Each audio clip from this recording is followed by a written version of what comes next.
Bonjour et bienvenue sur la scène Les News d'Alia. C'est le gouverneur de la région administrative de l'Abbé Madifin-Diané qui vient de faire l'annonce dans la soirée de ce mardi 8 juin au cours d'un point de presse, a-t-on constaté. Depuis près d'une semaine, nous assistons à l'arrivée dans les régions administratives de l'Abbé et de Boké des orpailleurs venus de la Haute-Guinée, de la République du Mali, du Sénégal, de la Guinée-Bissau et du Burkina Faso.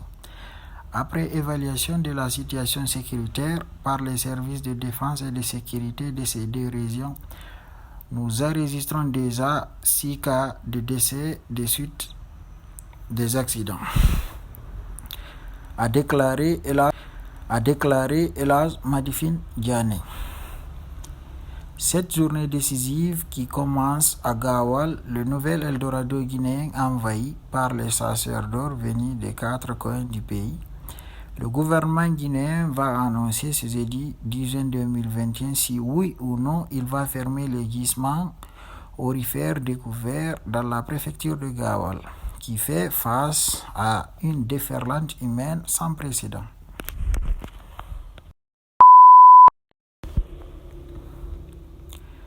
Dans la journée du mercredi 9 juin, le gouverneur de Boké, le général Siba Séverin Louhalamou, a contredit son homologue de l'Abbé. Madifin-Diané déclare qu'aucune décision liée à la fermeture des mines n'est prise. Il a annoncé que les instructions du gouvernement seront annoncées aujourd'hui par lui en personne en tant que chef de la région. Jusque tard dans la nuit du mercredi à jeudi 10 juin 2021, plusieurs pick-up et de camions de l'armée de la gendarmerie se déployaient vers Gawal. Une source sûre a pu constater même des bérets rouges du Bata. Au camp Elhadj Oumar, des postes de contrôle sont déjà érigés par l'armée et des gendarmes pour barrer la route aux candidats à la migration. La circulation a été complètement bloquée, même des habitants qui résident au quartier Nadel dans la périphérie de la ville ont peiné à regagner leur domicile. Des cordons filtrants ont été érigés par les forces de défense et de sécurité. Nous étions déjà au niveau du camp quand les agents nous ont dit de rentrer à l'Abbé parce qu'ils ont reçu l'ordre de bloquer le passage. Donc, nous retournons. Nous partions vendre des œufs dans les mines, mais on retourne déjà. C'est une déception totale pour tous, explique un distributeur de produits agricoles.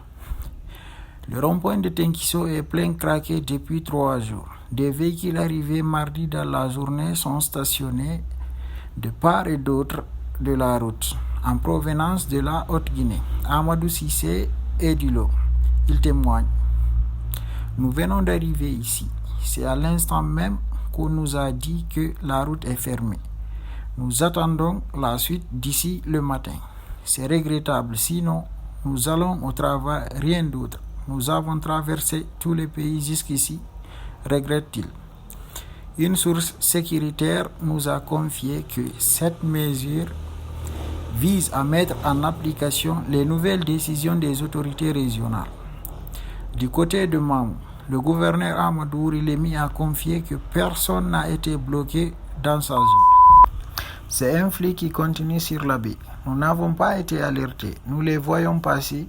Nous n'avons pas reçu des instructions de les bloquer. Pour le moment, il n'y a pas de blocage à Mamou, précise le gouverneur de Mamou. L'Abbé, ils sont des milliers, ces mineurs qui ne sont pas encore arrivés à leur destination. La zone aurifère nouvellement découverte à Gawal après l'annonce de la fermeture de la mine mardi soir par le gouverneur de l'Abbé. Tous les accès menant vers Gawal ont été bloqués alors beaucoup étaient en cours de route. Dans la ville de l'Abbé, déjà certains ont été refoulés à partir du camp d'Elhadj Oumar Tall qu'ils comptaient rallier Gawal cette nuit, a constaté un de nos correspondants. Depuis l'annonce de la présence d'une mine d'or dans les 2 localités à Gawal. Ils sont des milliers de personnes en provenance de la Haute-Guinée à traverser la ville de Mamou pour le nouvel Eldorado. Suite à l'interdiction de l'exploitation de l'or, le rêve de plusieurs mineurs devient un cauchemar.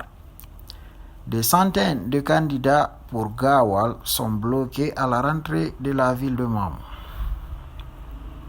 Sur le terrain, l'annonce de la fermeture de la mine a fait déchanter certains citoyens qui avaient commencé à faire de belles affaires. Kéné Keita, vendeuse de riz à la baie, a suivi les orpailleurs à Kuncitel où elle a installé un restaurant provisoire.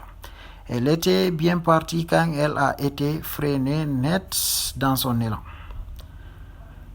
Ça fait des années que nous n'avons pas vu un monde comme ça dans notre région. Je pense que cela remonte au dernier passage des rallyes Paris-Dakar, la baie. J'ai suivi des orpailleurs pour vendre du riz. Réellement, j'ai vendu en 4 jours. J'ai commencé par 15 kilos. Ensuite, j'ai préparé un sac entier. Tout était fini en 2 heures de temps. Je m'apprêtais à augmenter le volume, mais hier, la mauvaise nouvelle est tombée. Je cherche à rentrer à la baie parce que le lieu se vide, regrette cette jeune dame. Des fourgonnettes chargées de marchandises ont fait plusieurs allers-retours depuis que la riée a commencé. Toute la marchandise s'écoulait rapidement, mais ce mercredi, certains ont commencé à détaler. Alfaso est désemparé. Nous sommes vraiment désespérés après quelques jours de humiliation. Ce matin, le coffre est plein comme au départ. Les riz, les pains, les œufs. Les orpailleurs ne mangent pas aujourd'hui. Ils ne sont pas contents parce que la mine a été fermée. Nous aussi, on n'est pas contents parce que nos affaires ne marchent pas. Aminata Kourouma vend du riz et du haricot au centre-ville de Gawal. Elle est entourée par un nombre important d'orpailleurs qui comptent quitter la ville après avoir fini de manger. Elle exprime son regret. On souhaitait que le monde venu chez nous reste pour toujours ici. Nous déplorons leur départ contre leur gré eux-mêmes. On commençait à devenir une famille. Ils payent beaucoup chez nous. Ils viennent tout faire ici. Ils viennent de nous dire au revoir. Avec eux, pas d'individus. On regrette leur départ, déplore-t-elle.